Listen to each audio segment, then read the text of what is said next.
Bismillahirrahmanirrahim. Alhamdulillahirabbil alamin.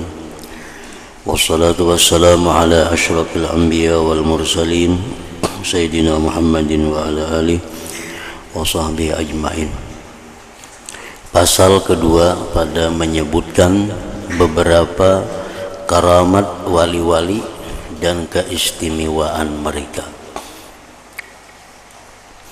Adapun karamat mereka maka telah lalu pembicaraannya. Adapun al-mawahib maka ia adalah jamak daripada mauhibah, yaitulah perkara yang tidak sampai ke tahap mencari adat, namun perkara tersebut masih dianggap sesuatu yang agak ganjil juga pada adat. Ia merupakan suatu keistimewaan yang diberi oleh Allah kepada sebahagian manusia, sama ada dia wali atau tidak. Itu disebut mawahib. Boleh juga disebut dengan ma'unah. Orang-orang yang belum sampai ke derajat wali tetapi dia beriman, dia bertakwa, diberi Allah pula kelebihan, namanya mawahib. Maka di sini akan saya sebutkan beberapa buah cerita karamah wali dan beberapa mawahib keistimewaan mereka yang baik-baik. Allah Ta'ala berfirman, wa kullan naqussu 'alaika min amba'ir rusul ma nusabbitu bihi fuadak. Maksudnya, dan kami mengisahkan atas engkau wahai Muhammad akan kisah para rasul. Dikisahkan kepada Nabi kita kisah Nabi Ibrahim dalam berdakwah, dikisahkan tentang Nabi Nuh dalam berdakwah dan mukjizat-mukjizat mereka, dikisahkan kepada Nabi kita Nabi Musa dan mukjizat beliau dan orang-orang yang memusuhinya, dikisahkan oleh Allah kepada Nabi kita dalam Al-Quran. Dan kami mengisahkan atas engkau wahai Rasul akan kisah para Rasul terdahulu, yaitulah barang yang sebenarnya dapat kami kukuhkan dengannya akan hati engkau. Artinya Allah mengisahkan itu kepada Nabi kita agar hati Nabi kita ini tambah kuat dalam menyampaikan risalah Allah. Bagaimana Nabi Nuh ditantang kaumnya sehingga timbul mukjizat, bagaimana Nabi Ibrahim melawan Namrud, bagaimana Nabi Musa melawan Fir'aun. Itu dikisahkan oleh Allah dalam Al-Quran untuk mengukuhkan hati Nabi kita. Dan firman-Nya lagi, ulaika alladzina hadallah fabihudahu muqtadi. Maksudnya, dan mereka itulah orang-orang yang telah diberi petunjuk oleh Allah Ta'ala, maka hendaklah engkau mengikuti petunjuk yang ada pada mereka. Dan telah sampai riwayat kepada kami daripada Imam At-Tirmidzi rahimahullah ta'ala, beliau meriwayatkan dengan sanadnya daripada Abu Sa'id Al-Khudri radhiyallahu anhu daripada Rasulullah sallallahu alaihi wasallam, baginda bersabda, la yashba'al mu'min min khairin yasma'uhu hatta yakuna muntahahul jannah. Artinya orang yang beriman itu tidak akan bosan mendengar kebaikan sehingga ia masuk ke dalam surga. Jadi tujuan pengarang ini mengisahkan kepada kita karamat-karamat wali, mawahib-mawahib yang diberikan Allah kepada mereka, itu adalah untuk mengukuhkan hati kita tentang kebenaran mereka, dan diharapkan ada keinginan, ada semangat dalam hati untuk mencontoh amaliyah-amaliyah perbuatan mereka itu.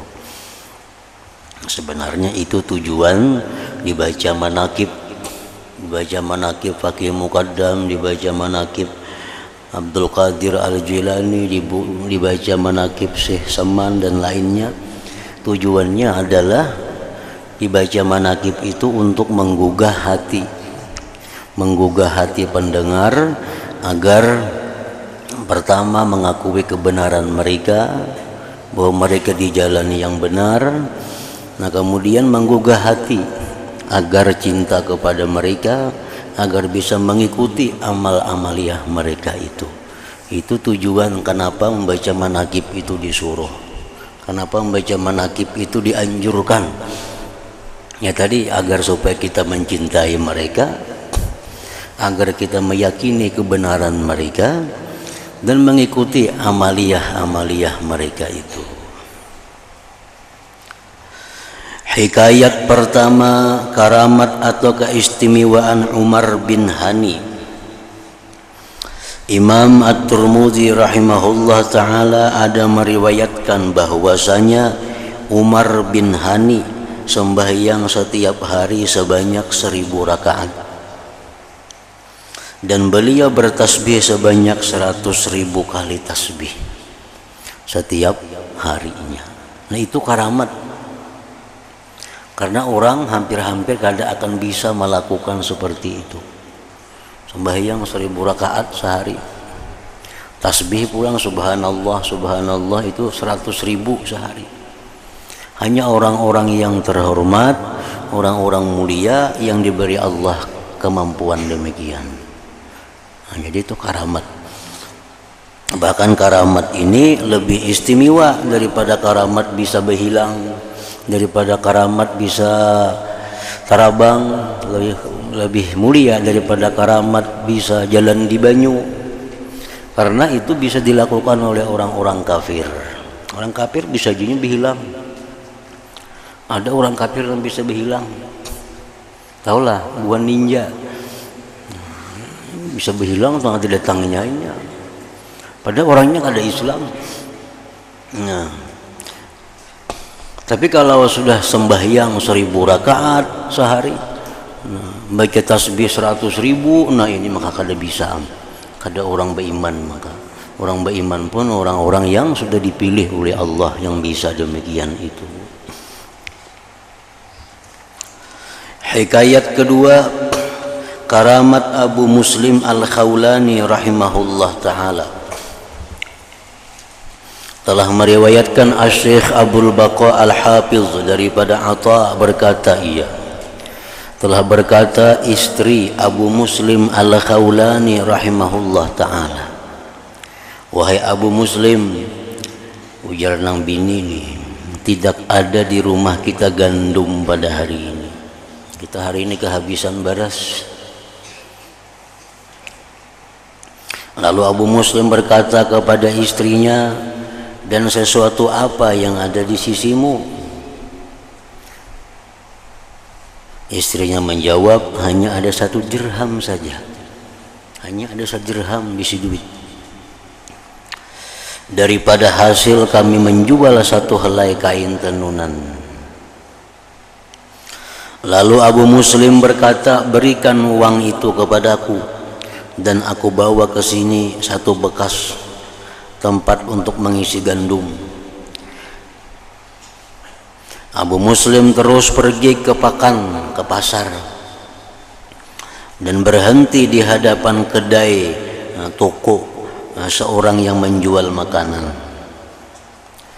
Ketika ia dalam keadaan demikian, datanglah seorang yang minta-minta dan berkata kepada Abu Muslim, wahai Abu Muslim, berikanlah kepadaku sesuatu. Lalu Abu Muslim mengilak daripadanya dan mencari kedai yang lain. Tetapi orang yang meminta sedekah tadi terus mengikutinya dan seolah-olah memaksanya untuk memberi sesuatu kepadanya.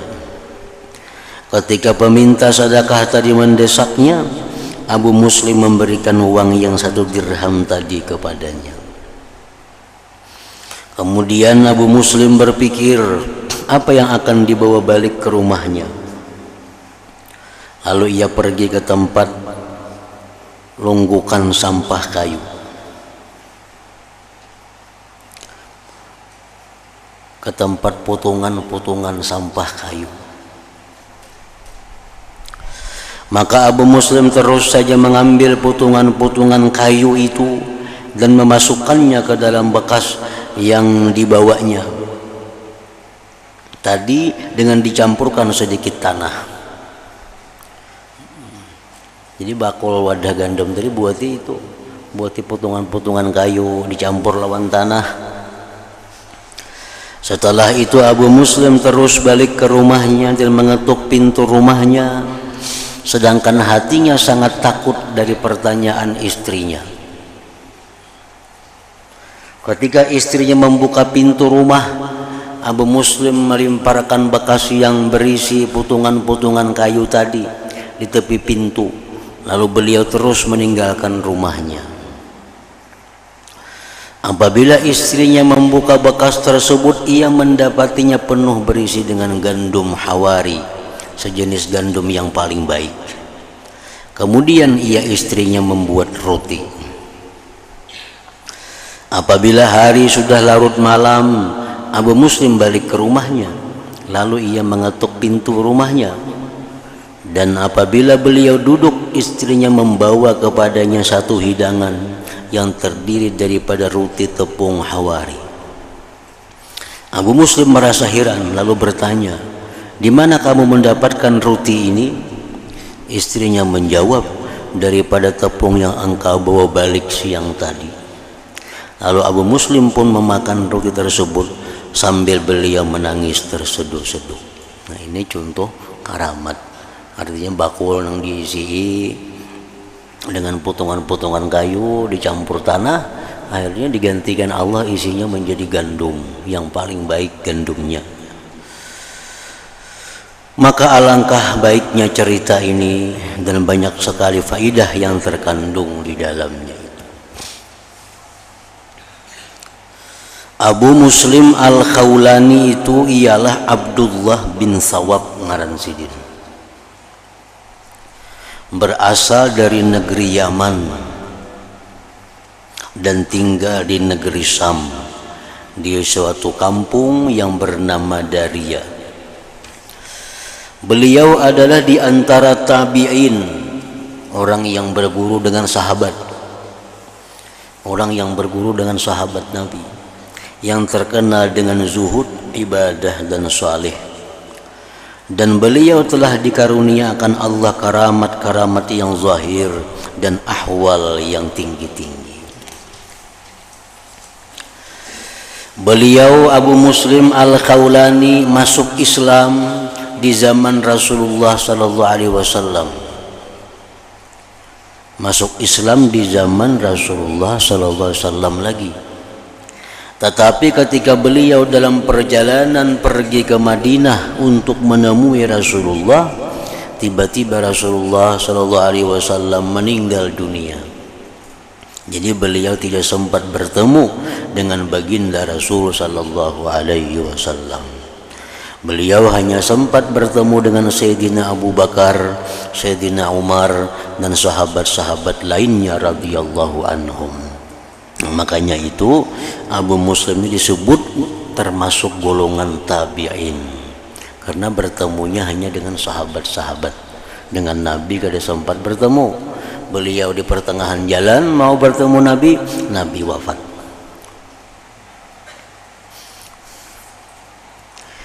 Hikayat ketiga, dan di antara karamat Abu Muslim Al-Khawlani rahimahullah ta'ala, dan di antara karamat Abu Muslim lagi ialah apa yang telah diriwayatkan oleh Imam Ahmad bin Hanbal radhiyallahu ta'ala anhu dalam kitab Zuhud, bahwasanya Abu Muslim rahimahullah ta'ala melalui sungai Dajlah. Sedangkan sungai Dajlah ketika itu sangat deras airnya, yang dapat menghanyutkan segala kayu yang dilimparkan ke dalamnya. Lalu Abu Muslim dengan begitu senang berjalan di atas air yang deras bersama dengan sahabat-sahabatnya, sambil beliau bertanya kepada mereka, adakah kamu kehilangan sesuatu dalam masa kita menyeberang ini? Maka perlu kita berdoa kepada Allah Ta'ala untuk mendapatkannya. Jadi beliau artinya dengan sahabat murid-muridnya berjalan di sungai Dajlah itu tanpa ada gangguan halangan sedikit jua pun. Dan di dalam riwayat yang lain pula disebutkan bahwasanya Abu Muslim berdiri di tepi sungai Dajlah, lalu beliau memuji Allah dan menyebut pemberian Allah dan segala nikmatnya. Dan beliau juga menyebutkan bagaimana Bani Israel di zaman dahulu dapat melintasi Laut Merah ketika dikepung oleh Fir'aun dan tentaranya. Nah, setelah itu beliau pun mengarahkan kudanya untuk terus menyeberangi sungai Dajlah dan terus diikuti oleh sahabat-sahabatnya sehingga mereka dapat semua menyeberang dengan selamat. Artinya sebelum menyeberang sungai Dajlah, Abu Muslim ini bertawassul kepada Allah. Bertawassul dengan apa? Nah, pertama dengan nikmat-nikmat Allah. Sidin sebut satu persatu nikmat yang diberikan Allah. Lalu Sidin sebut lagi tentang bagaimana Allah memberikan kemuliaan kepada Bani Israel sehingga bisa menyeberang Lautan Merah dengan selamat. Nah, saat itu pula Abu Muslim minta kepada Allah agar beliau dan sahabatnya bisa menyeberang sungai Dajlah itu. Hikayat keempat dan di antara karamat Abu Muslim Al-Khawlani rahimahullah ta'ala, Imam Ahmad bin Hanbal rahimahullah ta'ala telah meriwayatkan bahwasanya Abu Muslim pernah berada di negeri Rum. Lalu pihak pemimpin tentara Islam menghantar satu kumpulan tentara, dan ia telah menentukan satu waktu yang tentara itu akan sampai ke sisi Abu Muslim. Tetapi tentara itu terlambat sampai daripada masa yang telah diranjangkan. Maka Abu Muslim merasa gelisah dengan keliwatan tentara tersebut. Kenapa jam sekarang sudah belum datang jauh pasukan lagi? Maka ketika itu beliau sedang berwudu di tepi sebuah sungai. Hati beliau begitu gelisah sekali. Tiba-tiba hinggap seekor burung gagak di atas sebuah pokok yang berhampiran dengan beliau. Lalu burung gagak itu berkata, "Wahai Abu Muslim, apakah engkau bersusah hati karena hal tentara itu?" Lalu Abu Muslim menjawab, "Ya, benar." Burung itu berkata pula, "Jangan engkau bersusah hati karena mereka telah berperang dan telah mengambil harta rampasan daripada musuh. Mereka akan sampai ke sini pada hari sekian-sekian, jam sekian, dan pada masa sekian-sekian." Lalu Abu Muslim bertanya, "Siapakah engkau ini? Mudah-mudahan Allah merahmati engkau." Burung gagak itu menjawab, "Aku ditugaskan untuk memberi kabar kepada hati orang-orang yang beriman." Ini karamat juga ngarannya. Burung bisa berpandir, burung bisa diajak komunikasi. Nah, itu karamat yang diberikan Allah. Maka tentara tersebut sampailah pada hari dan masa yang telah disebutkan oleh burung tadi. Nah, ini tentara itu akan sampai ke sini menjemput engkau pada hari anu, jam anu. Nah, tepat pada waktu itu datang tentara tadi.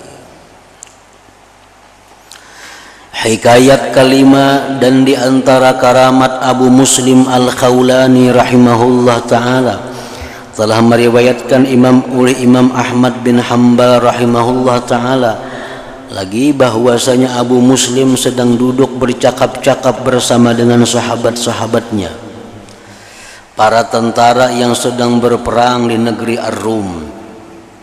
Lalu mereka berkata kepada Abu Muslim, "Sebenarnya kami sangat rindu makan daging. Maka jika engkau berdoa akan Allah, semoga ia memberi rezeki kepada kami. Kan tentara itu dulu dikirim dari Madinah oleh khalifah sampai 3 bulan 4 bulan hanya bulik ke Madinah. Kayaknya ganti pulang pasukannya.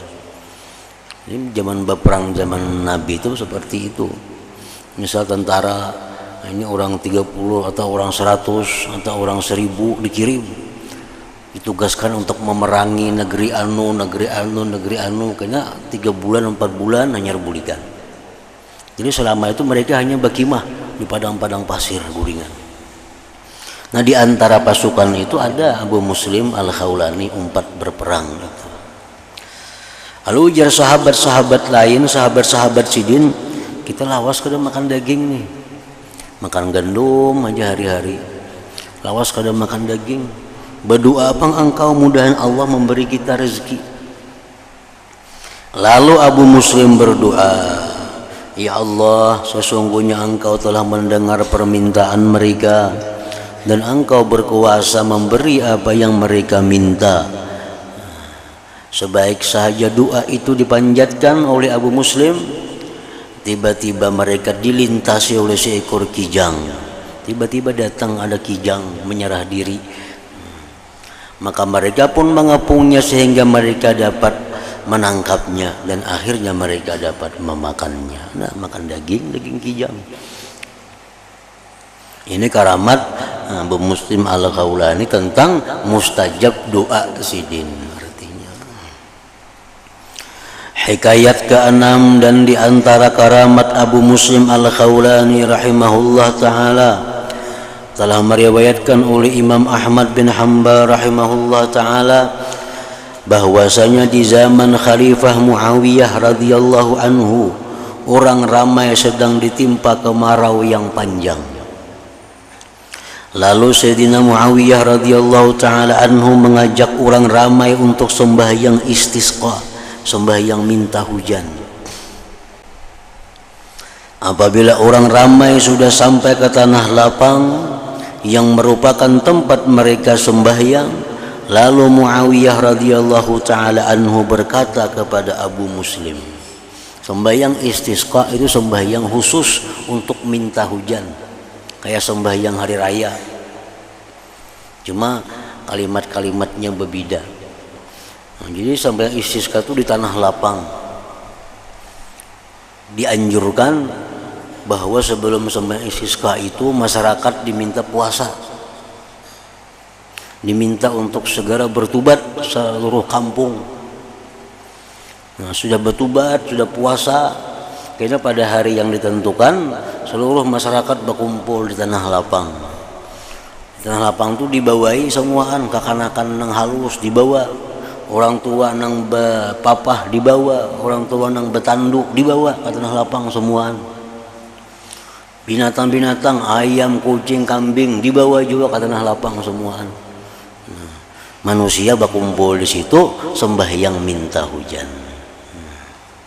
Artinya menampakkan kepada Allah, walaupun Allah tahu, tapi dinampakkan. Nang tua rentak dibawa ke lapangan, kekanakan bayi nang menangis kuciakan dibawa ke lapangan, kambing ayam kelaparan dibawa juga ke lapangan, menampakkan kefakiran kepada Allah.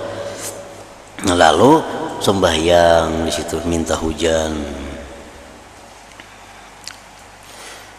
Nah, di zaman Muawiyah menjadi khalifah, terjadi kemarau panjang.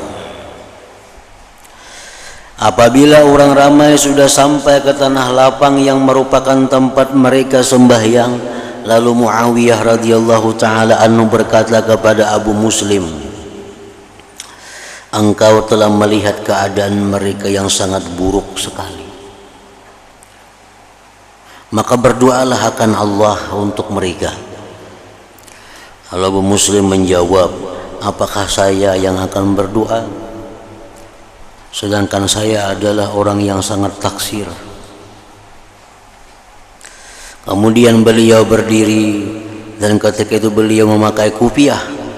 Lalu beliau meninggalkan kupiahnya dengan daripada kepalanya karena menunjukkan rasa kerendahan diri yang bersangatan, dan mengangkat kedua belah tangannya sambil berdoa, Allahumma inna nastamtiru wa qad ji'tu ilaika bizunubi fala tukhayyibni. Artinya, ya Allah, sesungguhnya kami datang ke sini untuk meminta hujan daripada Engkau, dan aku telah datang kepadamu membawa seluruh dosa-dosaku. Maka ya Allah, jangan Engkau putuskan harapanku. Setelah mereka bersurai dari majelis tersebut, bubar dari majelis tersebut, dan sebelum sempat mereka sampai ke rumah masing-masing, tiba-tiba mereka telah diberi hujan oleh Allah Ta'ala. Belum sampai ke rumah lagi bulikan, sudah dihujani oleh Allah. Lalu Abu Muslim berdoa, Allahumma inna Muawiyah aqamani maqama sum'ah, fa in kana li indaka khairun faqbidni ilai. Artinya, ya Allah, sesungguhnya Sayyidina Muawiyah telah meletakkan aku di tempat yang boleh membawa kepada riya dan sum'ah. Ya Allah, jika ada kebaikan untukku di sisimu, maka cabutlah nyawaku. Ini kan terkenal nih, Abu Muslim berdoa hujan hari. Jadi di sini ini ngarannya bisa membuat aku riya, bisa membuat aku sum'ah. Lalu di sini sebaiknya, ya Allah, matikan lagi sudah aku. Maka Abu Muslim pun meninggal dunia pada hari Kamis selepas seminggu daripada peristiwa sembahyang istisqa tersebut. Hikayat ketujuh, dan di antara karamat Abu Muslim Al-Khawlani rahimahullah ta'ala telah meriwayatkan oleh Al-Hafiz Abu Tahir As-Salafi daripada Surahbil Ibni Muslim bahwasanya Al-Aswad bin Qais Al-Ansi, seorang pendusta yang mengaku menjadi nabi di negeri Yaman selepas kematian Rasulullah sallallahu alaihi wasallam. Aswad bin Qais Al-Ansi ini orang yang mengaku nabi, memanggil Abu Muslim untuk datang kepadanya. Lalu Al-Aswad berkata kepada Abu Muslim, apakah engkau bersaksi bahwa aku Rasulullah? Apakah engkau mengakui aku Rasulullah? Abu Muslim menjawab, aku tidak mendengar. Lalu Al-Aswad berkata pula, apakah engkau bersaksi bahwa Muhammad itu Rasulullah? Abu Muslim menjawab, iya benar.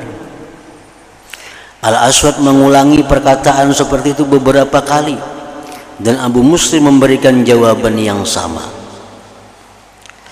Lalu Al-Aswad marah kepadanya dan menyuruh supaya dinyalakan unggunan api yang besar, lalu dilemparkan Abu Muslim ke dalamnya. Tetapi api tersebut sedikit pun tidak memudaratkannya, dan Abu Muslim dapat selamat daripadanya. Jadi bukan hanya Nabi Ibrahim yang selamat dari api itu, Abu Muslim pun selamat dari api karena beliau kadang mengakui kenabian Aswad bin Qais Al-Ansi itu. Lalu dikatakan kepada Al-Aswad, sebaiknya Abu Muslim ini dibuang saja ke negeri lain. Kalau tidak, ia akan merusakkan rancanganmu.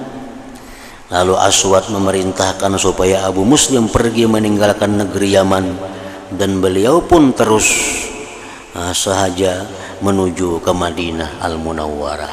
Asalnya orang Yaman Abu Muslim ini, karena di Yaman itu ada orang mengaku nabi, dan beliau selalu diancam, diusir dari Yaman pindah ke Madinah Munawwarah. Ketika Abu Muslim sampai ke Madinah, beliau meletakkan untanya di hadapan Masjid Nabawi dan terus masuk ke dalam masjid dan bersembahyang berdekatan dengan sebatang tiang yang ada di situ. Pergerakan Abu Muslim ini diperhatikan oleh Sayyidina Umar bin Khattab radhiyallahu taala anhu. Lalu beliau datang mendekatinya. Selepas Abu Muslim selesai sembahyang, Sayyidina Umar bertanya, dari mana kamu datang? Abu Muslim menjawab, dari negeri Yaman. Sayyidina Umar terus bertanya, barangkali engkau ini orang yang telah dilemparkan oleh Aswad ke dalam unggunan api tetapi engkau tidak terbakar. Hitam ni ialah orangnya nang jarhabar selamat dari api nang dibakar orang. Mbah Muslim menjawab, orang itu namanya Abdullah bin Sawab. Pada Yazidin artinya, cuma lebih terkenal dengan Abu Muslim Al-Khawlani. Ngarang sebujulannya Abdullah bin Sawab. Orang itu namanya Abdullah bin Sawab. Lalu Sayyidina Umar bertanya lagi, coba ceritakan kepadaku dengan sebenarnya, apakah engkau orang yang aku maksudkan tadi? Akhirnya Abu Muslim mengatakan, iya benar. Lalu Sayyidina Umar memeluknya sambil menangis terseduh-seduh. Dan setelah itu beliau membawanya menghadap Al-Khalifah Abu Bakar Siddiq radhiyallahu ta'ala anhu. Sayyidina Abu Bakar kelihatan sangat gembira sekali dan beliau berkata, segala puji bagi Allah yang tidak mematikan aku sehingga ia bisa memperlihatkan kepadaku di kalangan umat Muhammad sallallahu alaihi wasallam ini seorang yang diperlakukan seperti Nabi Ibrahim alaihissalam. Nah, Abu Bakar pun bersyukur bisa bertamu lawan Abu Muslim ini karena bertemu dengan orang yang sama dengan Nabi Ibrahim yang dilemparkan ke dalam api yang besar tapi selamat kada dibakar oleh api. Nah, maka di dalam cerita ini telah disebutkan karamat yang besar dan ahwal yang indah sekali. Nah, itu sebagian kecil daripada karamat yang diberikan Allah kepada seorang walinya, kepada seorang kekasihnya yang bernama Abdullah bin Sawab yang lebih dikenal dengan nama Abu Muslim Al-Khawlani. Nah, kemudian hikayat ke-80 karamat Asy-Syaikh Abdul Wahid bin Ziyad radhiyallahu taala anhu.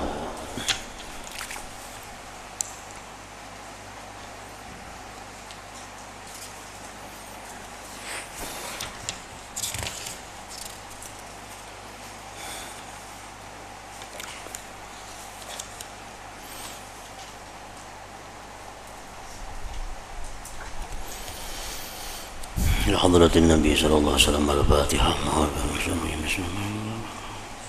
مستعين لنا الصراط المستقيم صراط الذين أنعمت عليهم غير المغضوب عليهم ولا الضالين بسم الله الرحمن الرحيم الحمد لله رب العالمين وصلي وسلم وبارك على سيدنا محمد وعلى آله وصحبه أجمعين اللهم اغفر لنا ما أخطأنا وما تحمدنا وما أسررنا وما أعلنا وما أسرفنا وما أنت أعلم به منا أنت المقدم وأنت المؤخر لا إله إلا أنت اللهم انفعنا بما علمتنا وعلمنا ما ينفعنا وزدنا فهما وعلما وعملا وهدى وتوفيقا برحمتك يا أرحم الراحمين صلى الله على سيدنا محمد وآله وصحبه وسلم الحمد لله.